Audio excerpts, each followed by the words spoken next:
everyone, it's me. I'm basically just going to read the letter that I sent to my senator. This was actually personally to my senator because he kind of already expressed his stance to me, which was pretty much like the DEA must be right about Kratom if they want to ban it. And, you know, he said that he sat on a committee to try to tackle the opiate overdose epidemic in the U.S., but yet here's a fresh idea, and instead of embracing it, he doesn't want to hear anything about it. So that's kind of unfortunate. I hope that by sending him this letter, even if he doesn't change his mind, perhaps he will at least get a little bit of a perspective of how it is for other people if this ban does take place. So this is what I wrote. As you may know, the DEA is seeking to ban Kratom. We have already gotten 51 bipartisan House representatives to sign on to the Dear Pocan and Salmon Dear Colleague letter, asking for the DEA to delay its decision. We are now asking senators to sign the Senate version of the letter, the Hatch Dear Colleague letter. Again, signing this letter is not the same as supporting the use of Kratom. This letter simply asks for a delay in scheduling to allow for due process, which is scientific research, prior to making a decision. I know in the past that your responses were not very supportive. I know that you seem to agree with the DEA. I truly hope that you will take the time to research this matter on your own, rather than just blindly following what the DEA says. I know that you also mentioned that it is only a 2-year ban. But even though you may not think that 2 years is very long, I assure you in the biggest heroin and opiate overdose epidemic our country has ever seen, the consequences of a hasty decision will be dire. I am not an opiate addict. I have several chronic illnesses and autoimmune disease. I take Kratom because 5 years and 20 specialists could not help me. If it was up to the doctors today, I'd still be bedridden, unable to stand, with the prognosis of being confined to a wheelchair for life. I was very disappointed to get back such a generic response, which didn't even mention the suffering or struggling that thousands of Americans, including myself, would face from this ban. It is nice that you sit on a committee that is supposed to tackle the overdose epidemic, but what good is that if no one ever takes action? The same old ways of doing things have failed miserably, and I would think that a fresh approach would be just what your committee is looking for and what the country needs right now. We know detox and rehabs don't work. We know that Suboxone and Methadone are even more addictive than the opiates that we are trying to get these people off of in the first place. We both know that addiction treatment involves substituting one drug for another drug, and while we say this is a short-term intervention, the bottom line is that the majority of these people remain on these substitution drugs for decades, if not a lifetime.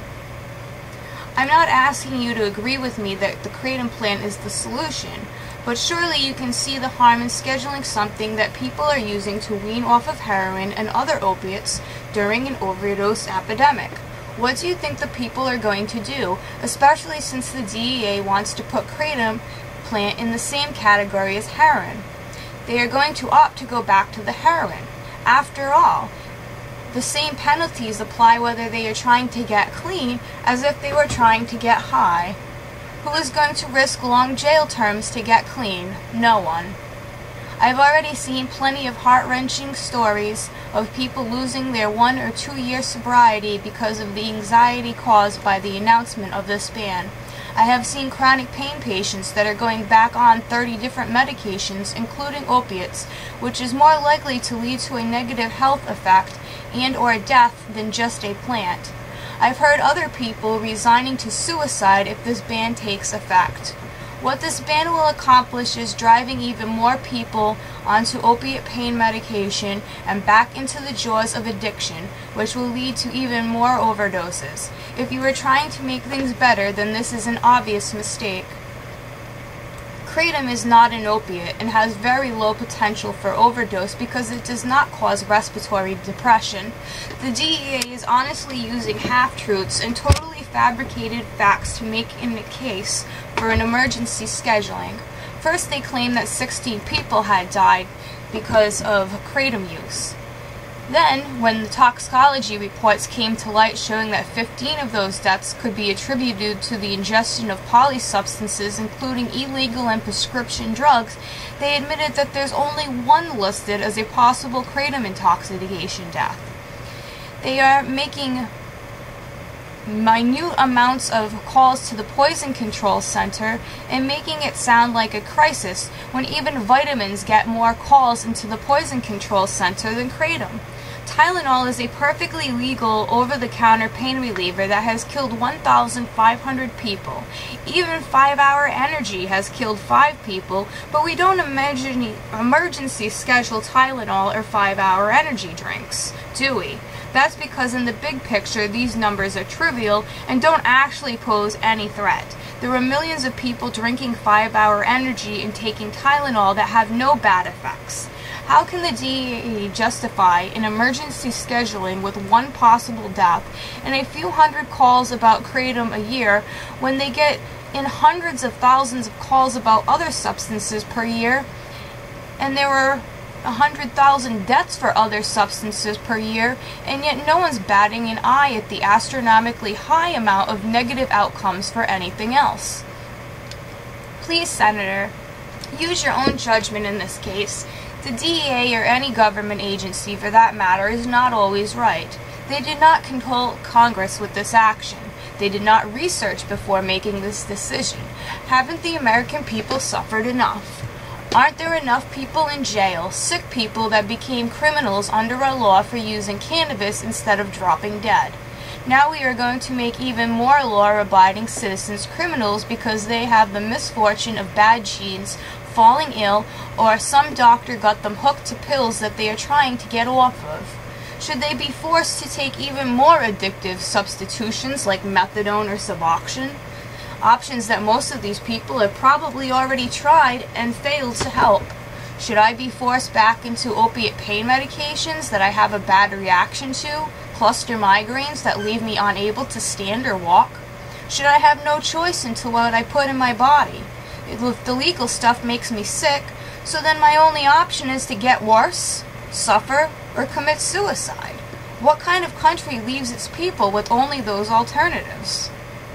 I would argue that my basic innate right of liberty is being taken away from me, something our Constitution says that God gave me, and government nor man can take away. Without health, I wouldn't call my comatose state living on prescription drugs a life. And without life, it is impossible to have liberty, never mind the pursuit of happiness. If I have no control or decision over my own health and my own body, I can't possibly be free. The government is about to take my ability to walk away from me, and I feel like I have become a slave. The government is telling me what I can and can't eat, what I can and can't use for medicine, and that I will have to use their medicine regardless of whether it works or even makes me more sick. You say that 2 years is not a long time, and I'm sure you could never imagine what my life would be like, or the people that would suffer from this ban. You are wealthy, have a big family, and can afford the best health care and the best foods. You will most certainly not be in a wheelchair like myself. And you will not be suffering in never-ending, agonizing pain. You will be not fed medication that you don't need just because there is a large kickback for that medication. You will not spend the next 2 years going to a doctor 3 times a week only to be called a liar, a no-good bum who is a waste of space that should be eradicated from the planet, nor will you hear that you are a hopeless cause. Stop wasting doctors' times by reporting new and worsening symptoms. You will not be living on a park bench while you fight for SSDI. You will not have to fight with SSDI that you cannot do a self-stocking job in your wheelchair. You will not require someone to change your diaper, but there's no one around for 14 hours, and the waiting list to get a nursing assistant is just as long as the possible kratom ban. I hope that you are not too well-to-do that you can't even imagine what life will be like for your citizens, your everyday people making less than $20,000 a year with no real means or assets. I cannot go to the mess money doctor can pay for. I barely have worked in the last 2 years, and just when I recovered enough to go back to full-time work, I'm going to be put right back into the same hole I was 9 months ago. If you didn't see how terrible 2 years of being confined to a bed, unable to stand, being a guinea pig for prescription drugs would be, then I guess you have to be really cold-hearted. I'm not the only one in this position. The number of chronic pain patients added with all those trying to beat an opiate addiction in the country total in the millions. Just the economic impact on the country from taking the ability to work from all these people will be astronomical. I used to be a police consultant. I am not anti-government or anything. If I truly saw a cause for banning this plant, I'd be on board too. If 10,000 people died last year from kratom, I'd be agreeing with the DEA, even if it has helped me that it is dangerous and for the greater good it would have to go. However, that is not the case with kratom. There is no reason, no justifiable reason to emergency schedule a plant that really hasn't even done any harm to anyone. People can abuse anything from Tylenol to caffeine to food. We as a country, for the most part, allow adults to make their decisions whether to do something or not, whether it's drinking alcohol or smoking cigarettes, and we try to teach moderation. Unless something is truly dangerous, we don't take the right of choice away from grown adults. And in the case, there is no evidence that kratom poses the dangers that the DEA is claiming based on the DEA's own cited evidence. I respectfully request that you reconsider your stance on the kratom matter.